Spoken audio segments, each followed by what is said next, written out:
Mike paints the guest house, and Chrome is almost finished with his van build.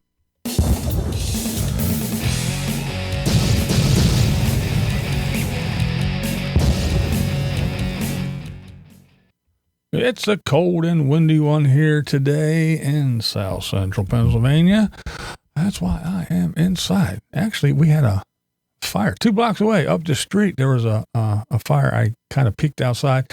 The wind is howling. I mean, really, really historic, record-breaking. No, it's not that bad, but we do have some really, really strong gusts, and it makes it feel a lot colder than it is outside. So yeah, I didn't go down and mess around. It was too cold. I brought my ass back inside. All right, so let's start. All right, here we go. Let's start with Mike. That's right, Mike.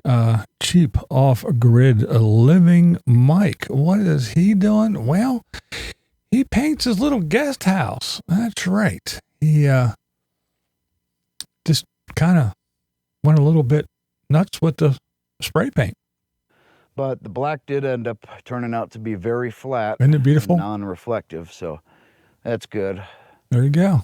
Now it looks more like scribble now that I've added the black, but oh well. Isn't it lovely? It is a beautiful, beautiful thing, isn't it? That was it. That was pretty much the video. He just, hey, I'm going to spray paint. And that was it. Thanks for watching. Give a thumbs up. And you know how Mikey does. He did all that good stuff. So yeah, that was the exciting content from Mikey today. So he, basically, in my opinion, all he did was waste some paint. The last video, he showed how he wastes food. That's right. He wants to expand his beds, but he couldn't manage to harvest the stuff that he had now. So what's his solution to not being able to harvest the little bit that he has? Get more. Yeah, that's right. More beds. Let's get more beds and expand it. Well, I guess it doesn't really matter too much to Mike because someone else will pay for everything. So what the fuck does he care? So yeah, this video, it's basically him wasting paint instead of wasting food. And I know. Here we go. I can hear it now. Click, click, click, click, click. Why do you care what Mikey does? Me. Well, it's because of this. I really wouldn't care, but one, other people buy everything because he's always, I need this, I need that, I need a hose, and I need this, and I need a pump, and everybody buys him everything. And then he makes these gloom and doom videos about the collapse of society due to the economy collapsing and falling all apart. So I guess Mike isn't that worried about being able to pay for stuff when, you just ask people to dig in their wallets when they can't afford to buy their own food. And when you do grow food, grow radishes. You say you hate radishes, so what are you going to do? You're going to grow radishes. Then you're going to grow tomatoes, and you're going to grow peppers and all kinds of stuff. And then in the middle of winter or in the beginning of winter, when everything's all brown and dead and dying, you go out and show, I left this here. I didn't pick this. So you're wasting shit. So yeah, that's why. Why do you care? There, right there. That's exactly why. So if you want to see what a big time off-gridder does, go watch Mikey. I encourage you to go watch Mikey if you're even a little bit inclined to try this all-grid stuff. So you can go over and watch Mikey, and you can find out what exactly not to do. Well, while we're talking about Mikey, I guess we'll talk about Josh real quick. I had a couple of people in the comments saying they couldn't find Josh's channel or his stuff is taken out. I don't know. They were saying they couldn't find Josh's stuff. Well, it's still up as of now, the time that I'm posting. Yeah, his channel is right there's his channel. Now I will say you do have to go over, if you go to his channel and you go to home, there's nothing there. It says nothing. See, you have to click on videos, and then when you click on videos, all his stuff comes up. So didn't have any problem. I seen him, he posted the other day. But anyway, yeah, so his channel is still up as far as I know. Now, whether he privated some stuff for a while, I don't know. I'm not aware of any of that. But then again, to be honest, it's kind of hard to keep track of him, if I'm being totally honest, because he'll make some videos about all kinds of the Tater stuff and Mikey drama, and then the next thing you know, he's making no more drama here. This is a drama-free channel. I don't want any drama. And he fucking takes everything down, and then he makes everything for members only. Then he comes on and says, I'm not going to do that, make you pay, and people paid, and then he puts everything on private, and then he puts it back up. So I'm not even going to try to guess. But for you that were asking and said you couldn't find his channel, as far as for me, his channel is still up.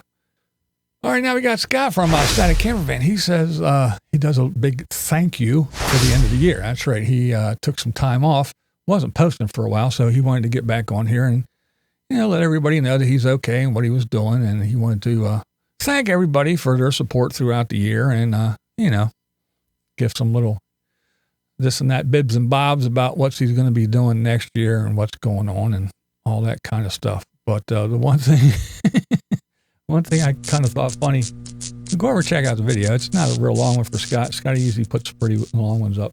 This one's just about half of what he usually does. It's only like 15 minutes or so. But he says that, he doesn't like to talk about his health issues because people get a bit upset, and they find, he said that they're unsubscribing from him because his health issues are a burden to them. I don't know. I've had numerous people leave me comments saying that they're unsubscribing because my health issues are a burden to them. You could probably imagine what my health issues are for me, can't you? Isn't that something? I just found that interesting that, hey, it's the internet. It's social media. Isn't it a wonderful, wonderful place? All right, now I want to talk about Chrome. That's right, the Chrome project. His van is just about finished. Andy from Overland Interiors. Andy's a pretty cool dude. I enjoy him. He has done a bang-up job on the interior of the rig. I mean, everything, the cabinets and the uppers, the lowers, the desk, the DJ thing. I mean, everything, man. Andy is definitely, he's not just a woodworker. The dude is an artist, and he takes pride in his work, and it shows. It's very, like I said, Chrome's old stuff, it lasted forever, and this stuff is awesome.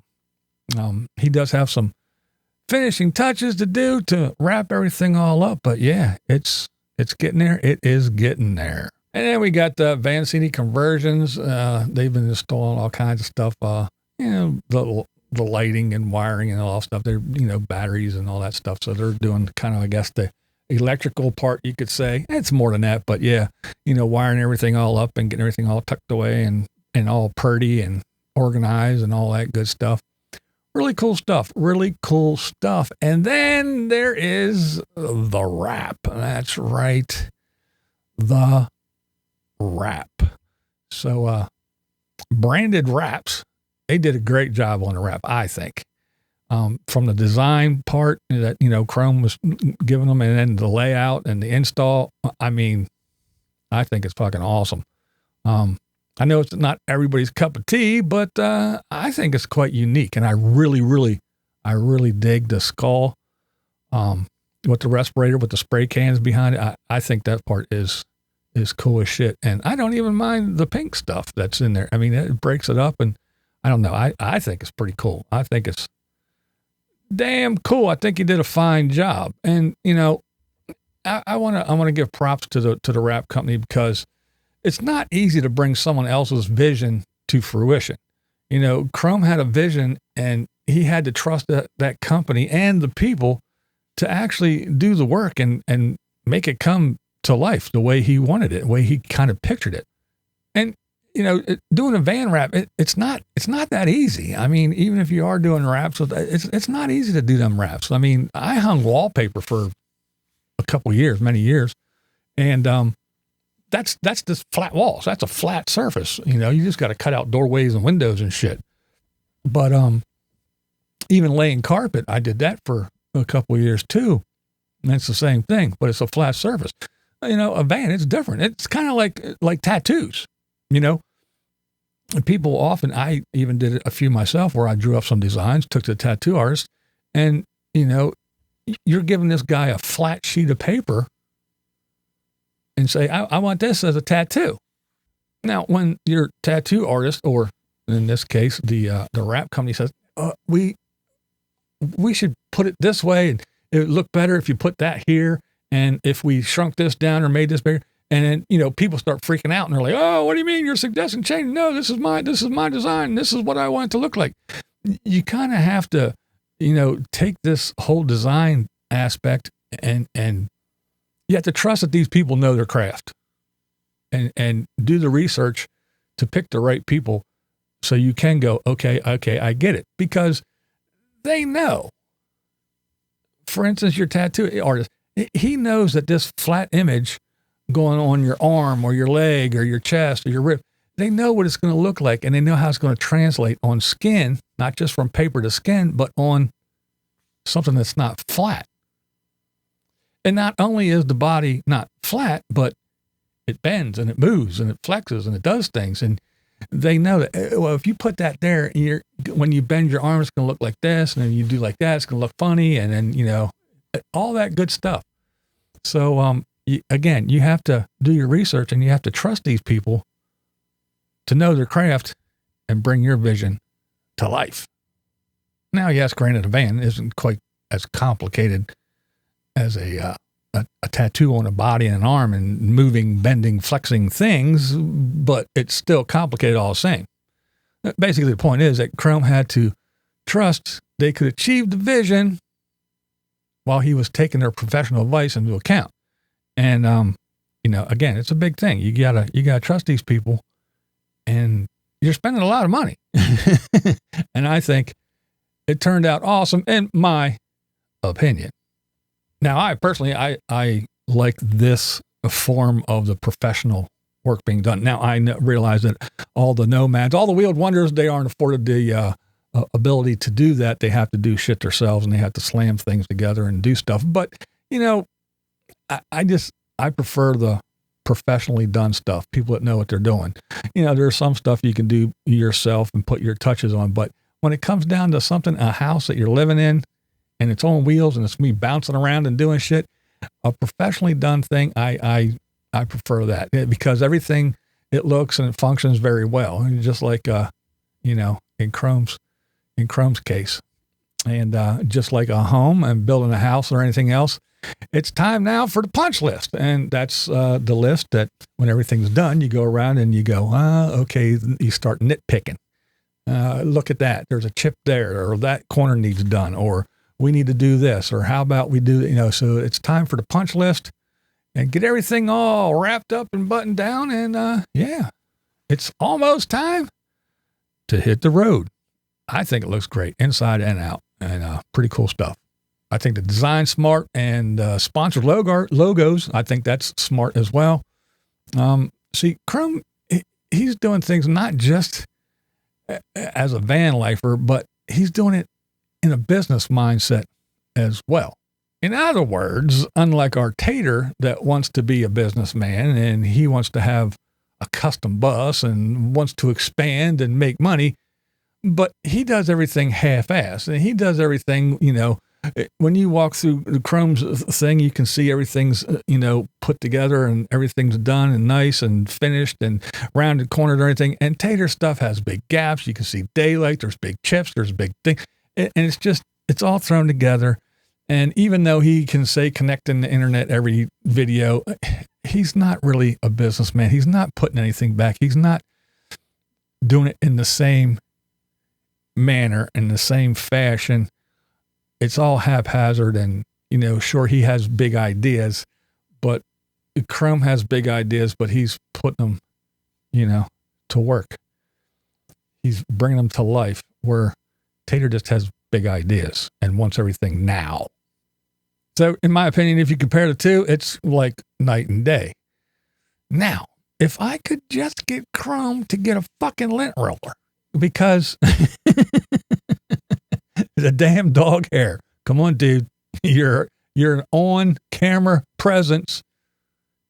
Take care of that shit. Roll the lint roller off of there and get the dog hair off your damn sweater. He's not quite as bad as Tater, but before he gets there, Chrome, if you're watching this, get a fucking lint roller, man. Get that dog hair off your shirts before you hit record, bro. I know.